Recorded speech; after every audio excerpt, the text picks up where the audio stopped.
আজি আমি ইয়াতে সদ্যসম কলিতা সন্মিলন আলপান সন্মিলনে আমি গুৱাহাটী মহানগৰ জিলাৰ উদ্যোগত আমি একত্ৰীকৰণ সভাখন ৰাখিছিলোঁ।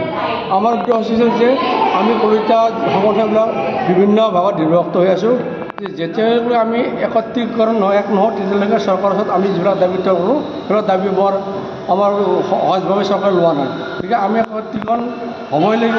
সেই উদ্দেশ্যে আজি সভাখন পতা হৈছিলে। সভাখনত আমাৰ বিভিন্ন পক্ষৰ পৰা আমাৰ ইয়াত মানুহ আহিছিলে।